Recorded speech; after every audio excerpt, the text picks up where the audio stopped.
And what are we talking about today? Okay, so today's episode was inspired by Art Juice Podcast, episode 112. Their episode is about artists on Instagram, but ours is about how to grow a YouTube and or social media following for the DIY Rockstar. Okay. And so we've been... So let's do it this way. Okay. So I'll let you guys know. So this is the social media queen right here, okay? I am not the social media arm of this. But he does a really good job of sharing everything that I share. That's fine. But all right. So what we're gonna do? I'm going to interview her. Okay. Right. Yes. Yeah. That's what I'm gonna do.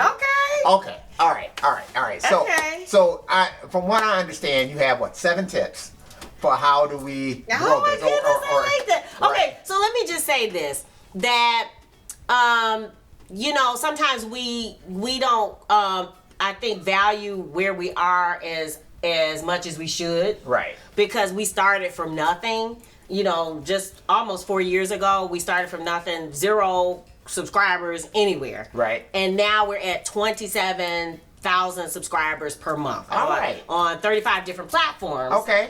And so, but sometimes it feels like the growth is so slow. Right. On the platforms, and it's probably because we are spread out. Right. So, but then I start realizing when I'm meeting new people, or I'm even looking at people who are quote unquote established, and I look at their YouTube numbers, I look at some of the other numbers, right. And I'm like, well, geez, we're further along than them, and that's always shocking to me. Right. And so I figured after I heard their episode, this is not so much this is what you do kind of thing, but just sharing. Okay. How. But just kind of show, how you got from zero right, to where we are now. Okay, I mean, so which is substantially above 0. Yes. Right. Yeah. So so let's kind of start off with the first point that you said. You said that it takes time. Yes. And so point number 1, it takes time. Right. So understanding that part, how did that impact you as you were building? Okay, so a few things about it taking time. It takes time because every day, generally speaking, every single day, I am going between different social media platforms. So I have kind of a schedule. Right. First thing in the morning, as I'm on the treadmill, I'm doing things, but I've already posted things at the end of each week, right? So that I will have the links already ready to share, the graphics already ready to share, and then I engage with the people who I'm sharing with. Okay.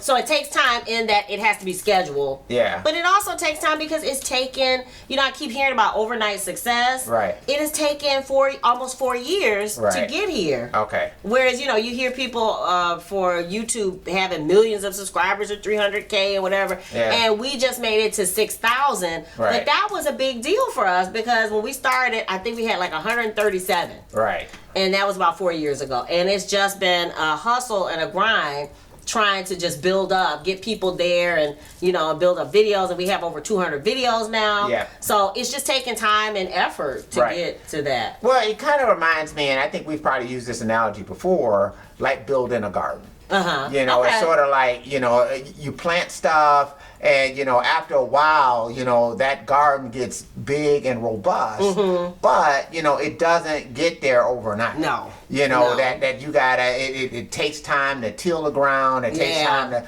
you're gonna have different types of plants. Certain plants are gonna automatically come back on their own. Yeah. Some ones you're gonna have to replant every single year in order to make that robust garden, but it takes that time and effort that you have to put into it. And then sometimes you can't see the plant is growing because the top has not, the sprout hasn't come up, but the roots are actually there. Right. And that's kind of how I feel about this, is like it's taking time. It's not an overnight thing. Right. But right. it's not meaning to discourage you, just meaning that if this is something you want to do, right, but that's to commit to it. That's the same thing for people with gardens. Yeah. You know, people, that's true. There are people who will see an area and say, hey, this is a place where I can really build a garden. Yeah. And they understand that, hey, this is going to take time. Yeah. That I'm not just going to go out there, put some seeds out, right, and then run back in the house, and then the next day there's this rich garden. Right. They understand what it takes to get there. Yeah. So what else do you have to do in order to kind of keep that going? Okay. I mean, how do you keep it going? Okay, I would say I would go to tip number 2, which is do what you like to do. Okay. So in that episode of Art Juice, they were talking about Instagram and how it has reels and stories and I forgot whatever else. Right. And I guess their whole advice was only do what you want to do. You know, if you don't want to do reels, don't do reels. Right. You know, and I guess I say that with all the social media platforms that we didn't do them all at one time. You know, I would take time. I don't understand Twitter that much. Right. And I don't understand Instagram as much as I should, but I understand enough to be able to keep to keep our account active, to make friends, to make connections, and do different things like that. Okay. So I know enough to do that. And speaking of knowing things, that my favorite platform is Facebook, and I'm in Facebook jail now for sharing too much. Right. So that's a bad thing. Okay, what else do you kind of look at? I mean, with respect to how do you make sure that, you know, people are seeing you for what you're doing on the business front versus, you know, kind of what you might do on a personal front? Oh, I like that. How do you kind of make that distinction, or do you make that distinction? What do you do? Okay, so in the art, I like that. So in the Art Juice podcast, they were saying that you might want to have a separate profile. And again, they were talking specifically about Instagram, but I say it applies to all of them. A profile for personal, where you can share pictures of your dog and your weekend in the backyard or whatever, right. Versus your business. Yeah. And they had a discussion about, people who want to see my art don't want to see, me sitting up having a latte at the local coffee shop. Right. And I guess I kind of disagree with that. We have so much going on that to me it would be overwhelming, even to our people who like us on Facebook, and they're following all the different pages and they're a part of our groups and all that kind of stuff, to see, now they got to go to this page to support, the Bourgeoisie Paper Jam project. They got to go to this one to support the Tony Webb project. They got to go to this one to support the house music. And, after a while, that's overwhelming. So I say they need to know all of us. I guess I feel like it like that. Like, if they like us, then really they want to know more about us than just the music. Right. Okay. And so I kind of collapse them, but that I know cuts off some opportunities, because then people are saying, well, where's your BPJ page? Well, you need to go to the website. If you're interested in a specific information about specific artists, go to the web. Go to like Broad Jam or something. Go to Broad Jam, or you can go to the PNG, or you can go to the PNG website. To me, you should have your own personal website that can take people to directly to the experience for that particular project. Okay. So So I know you just mentioned about going into Facebook jail. So what do you do when, like, if you do have a platform that you work on all the time, and now all of a sudden you go into jail, so now all of a sudden you can't cultivate in the way that you want to cultivate. So how do you stop that from shutting down your whole program? I like that. Nice segues. Okay, so point number 4 is don't depend on only one social media platform. As I said, unfortunately, Facebook is quote unquote our favorite, or the one where we have the most people who seem to engage with us most often, every day almost, and who share our stuff and all that, and we love them. I have shared too much on Facebook in the past few weeks because we've had a lot going on. Yeah. And now I cannot share into anybody's group except our own, but they can do as much as kick you off. Yeah. So I have to respect the fact that if I keep trying to do it, it will only get worse. They have the right to do it, and I'm actually writing a post about that now. They have the right to do it, right? And I have to realize that I'm renting space from them, that we're renting space from them. Sense. But it really sucks because, like I said, the Time Ray podcast is coming out today. Right. And I won't be able to share it to as many people right now. And I know I can do it probably in a week or two, you know, once they lift some of the reins. Right. But I know that people are collaborating with us because they expect that, you know, whatever reach we can, you know, have with whatever their, you know, thing is that we're collaborating with them, that it's going to be shared right then and there. And it really sucks that I can't share it to, and I don't share it to everybody. I'm real careful about, okay, this seems like a tip, you know, a set of tips, so it's good for this group. This seems more like, you know, just showing what we're doing, so I will only put that on mostly our, you know, things. So I try to make sure that things are beneficial to the groups that I share them to. Right. But even still, if they report, which I think happened, I think what happened is a group that rejected the post sent us a thing back saying it was spam, even though it was 9 tips. Okay. You know, for whatever. And they felt like it was spam. And I'm like, it's not. It wasn't shamelessly plugging us. It was actually a blog post that offered tips. Right. So for DIY Rockstar, which they are a songwriting group. Right. But again, it's not what I think, it's what they think, and then what Facebook does in response to that. Yeah. And so that kind of sucks. And kind of hitting on that point is like what you're saying is that you were doing a post that was going more or less helping the DIY Rockstar type of thing. So how do you do that as far as the marketing thing? Like right now we're doing the thing with SugarFit. Yeah. Do you now set aside time specifically to just market, and then time where you might just talk about something that's going on with Gab Jams or something like that? How do you handle that with marketing and making time for that? Well, I like that, and I guess it's kind of, again, it kind of is. I kind of go by my gut, and I know that probably is not the technical answer. But again, if I feel like it's going to be something that either is overkill or is not, quote unquote, adding value, then I try not to, again, unless somebody on one of those groups says, hey, share your latest link. Hey, I'm all about that, you know.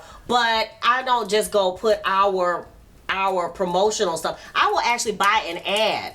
If I need to share something that's specific, like, you know, we put out SugarFit, I will buy a Facebook ad. I will pay for that. Right. You know what I'm saying? So that they can share it to the people who they think will want to see it. And then that way I know for sure I'm not stepping on toes. Right. You know, but then I don't bombard our groups with our stuff, because that's not a good experience. I've been in people's groups and all you see is all the stuff they're doing.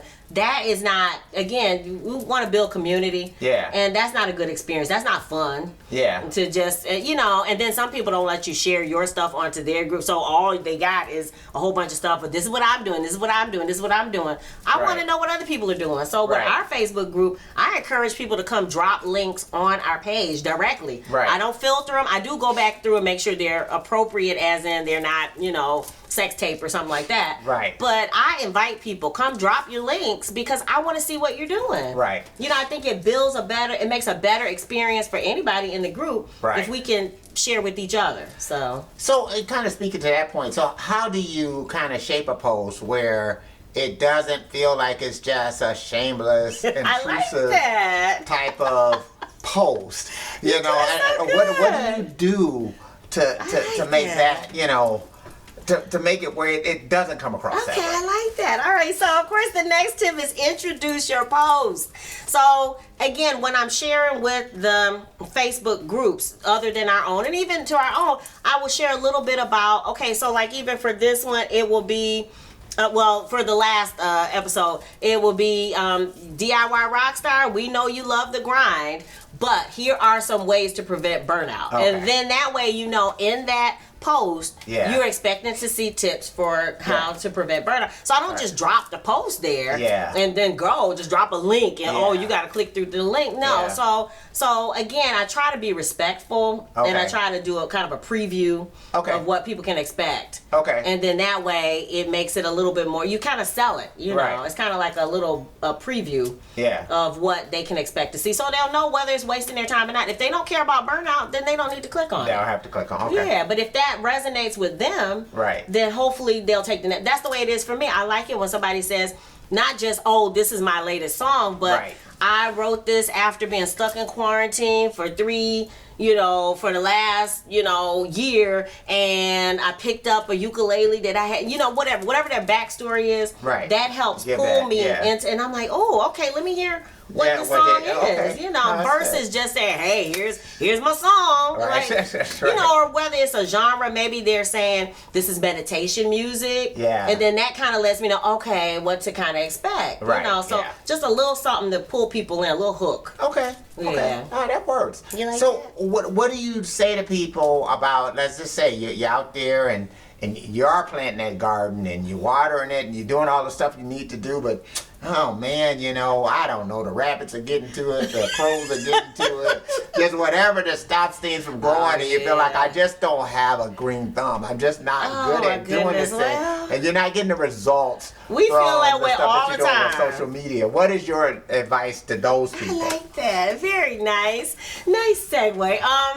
And I'm gonna say that I feel that all the time. I don't know if you've been following, but YouTube, we go back and forth to even get to this 6,000 has taken a year to get from, we were at 5,800 for like a year, because we kept going up to 6,000, but then it would come back and then it would go over and then it would come back. So I always feel like it's not enough. Like I'm doing all of this and that's all that's happening. But then again, I realized that if I keep going, which is our final tip, keep going. Nothing can happen for you if you never get started, and then if you're not consistent, and if you don't keep going.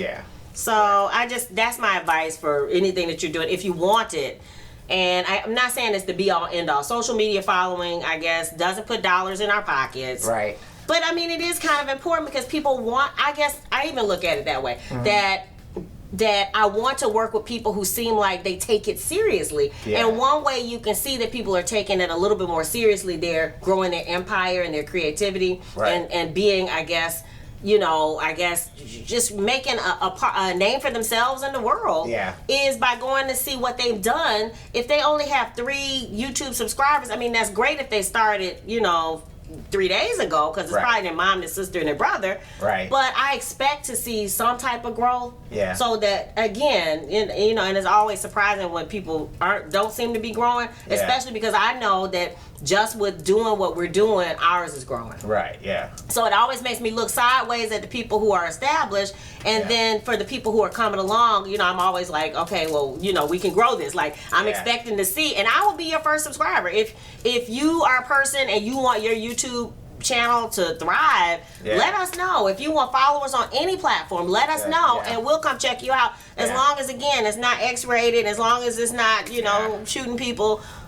Again, I'm that's part of, I guess, I feel like our mission, and we didn't really have a mission to start with. It was just kind of to advance ourselves, but now I'm starting to see people who need it. They need encouragement, they need motivation, they need to see examples. We all do. So so just like I look to other people's podcasts and things, it's the same way hopefully if there's something that we could do for you guys in relationship to growing your social media, then we'd love to help. So I think that's it. That was great. That was great. Okay. All right, so what advice do you guys have, or what questions do you have related to any of growing your social media, YouTube, or email list, or what? Drop it in the comments below.